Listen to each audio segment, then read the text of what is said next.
Oh, yeah, you're right, all right. How's it going? I'm Grant, you're you, and this is the Doodle Review, coming to you on this, the holiest of days, Sunday. Not for any religious reason, but because on this blessed day of the week, when I can be asked to get my editing together, we convene on this channel for what we call the Sunday Jazz Club. It's a series where I blag my way as a jazz critic with minimal technical knowledge, but a whole lot of love in my heart and blinding enthusiasm for the genre. I hope that if there is anyone else out there like me who wants to expand their taste into this world but is a little bit intimidated perhaps by the spectre of a turtleneck wearing, soul patch bearing, chain smoking jazz head, this series of chill reviews might give you some steer on where to go and what you might like. Today, we're reviewing probably the biggest jazz release of the entire year. It's Kamasi Washington's latest epic, Fearless Movement. If you're not familiar with Kamasi, but you're a rap fiend, you may have come across the band leader and saxophonist as a featured artist with acts like Run the Jewels or Kendrick Lamar. Perhaps if soul, R&B, or funk is more your thing, though, you might want to take a flick through the track listings of your favorite albums by Flying Lotus, Ibeyi, or Thundercat.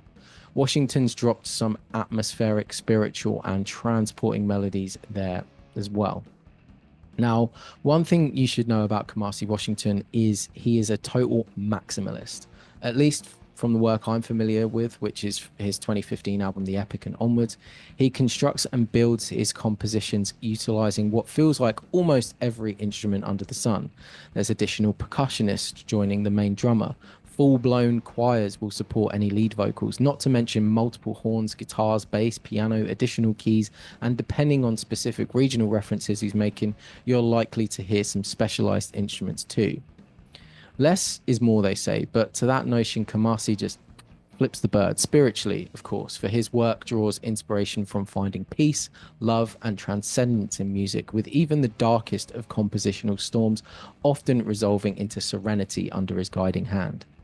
Seeing the artist and his incredible collection of players take musical flight live, as I have a few years back at Brixton Academy, and which I'm looking forward to doing again next year, being present while they go off is an utterly spellbinding experience. What you feel through listening to the record is amplified tenfold from the power of their vibration. At the announcement of this latest release, Washington described Fearless Movement as being earthbound and in part inspired by his experience of becoming a father. And I think this is an interesting move for the composer because I've always associated his work as being very celestial. They feel like grand space operas. This in the past is what I've always kind of responded to. When in the right mood, pieces from the epic and heaven and earth give me the feeling of wonder that like the tune from the original Star Trek always has always done. And I'm not even a Trekkie. I just love that retro futuristic space opera feeling. Centering his musical excursions close to home this time then totally makes sense from the perspective of artistic progression, but how this has presented itself on the LP with even more vocal tracks than usual, with lyrical and musical allusions to topical issues like the advancement of technology, has led to some mixed feelings on my part compared to the typical wholesale adoration a Washington record tends to draw from me. If you've watched any previous Sunday Jazz Club episodes, you might have heard me ramble about my general dislike for jazz vocals, which might lead you to think that I might really struggle through a Kamasi Washington record, who because he loves to dress his compositions with panoramic choirs of soaring vocalists, but in fact is one of the few times in which I find it endearing and generally adds to the atmosphere and journey the record's charting.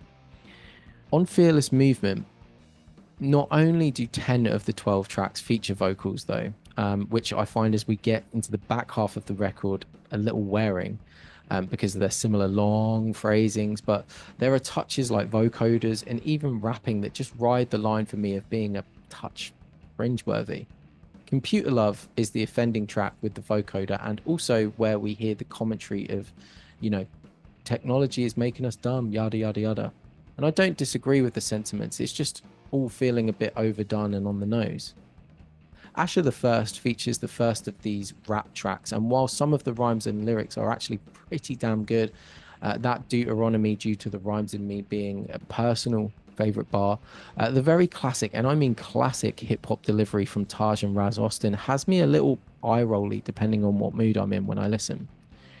In fairness, though, I have to say there are times the vocals really do add to a track. The Garden Path exercising the artist's earthbound theme here with an Isley Brothers Curtis Mayfield-esque street level funk builds into an epic ride and has a fantastic chorus of vocals that add a real sense of adrenaline to the overall composition that flutters and beats along like the wings of a dragonfly or a hummingbird. While we're on the topic of rhythm, we also have to give it up to Robert Miller, Tony Austin, and Ronald Bruner Jr., and the many percussionists that perpetually drive the unwavering and genuinely fearless movement on the album. That propulsion is evident from the very first track, Lasanu. The piece begins with vocals that are almost prayer-like in the pensive calm they cast over the opening moments of the album, before a cacophony of rolls and horns leads us into the main groove. When it finally kicks in, the feel produced by this chorus of drummers is almost like a continuous current of rhythm, creating a rushing rhythm under all of the other incredible instruments at play. This river runs from here to the very end of the album, and it's just an absolute wonder to behold. So what of the man himself? Well, aside from conjuring this majesty of sound, the saxophonist himself is undeniably incredible. He is always the star and makes even some of the tunes I criticized earlier a compelling listen. In fact, one of my highlights is in the track Computer Love, where after passages of vocoder and synths, Washington's sax takes over and it's just like, yes, the daddy is here, taking the melody and pulling into new and exciting organic territory.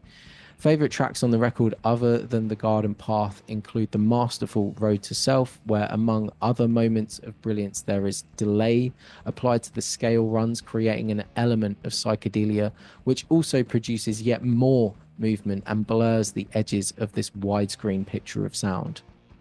Overall, while the vocals can get a little exhausting and there are some moments that conceptually make sense but do feel a little on the nose, this is another pretty damn exceptional hour and a half of the most enveloping, operatic, transcendent jazz music around in the modern age.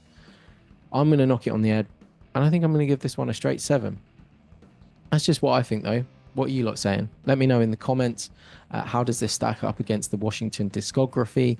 And check out the link below in the description for other reviews that you might like, that you might fancy. If you can be asked to do all of that, you may as well subscribe, stick around, share some thoughts, show some love, or just tell some abuse in the comments, and I'll see you in the next video. Right, if you're still here, if you're someone that likes my content and has plans to actually watch more of it, then this message is for you. I want you to email me, doodlereview.club@gmail.com, put the subject line as the video that you've just watched, and I'm going to send you something cool. The idea here is that I really want to take this community, it's a small one, it's a tiny one, but I want to take it out of YouTube and do something else at some point. I don't know what that is yet, but if you email me, you're going to be the first in line for it, and I will get back to you with something cool based on the review that you've just watched. Other than that, though, all that remains for me to say is take care, mind how you go. Cheers, mate. Bye.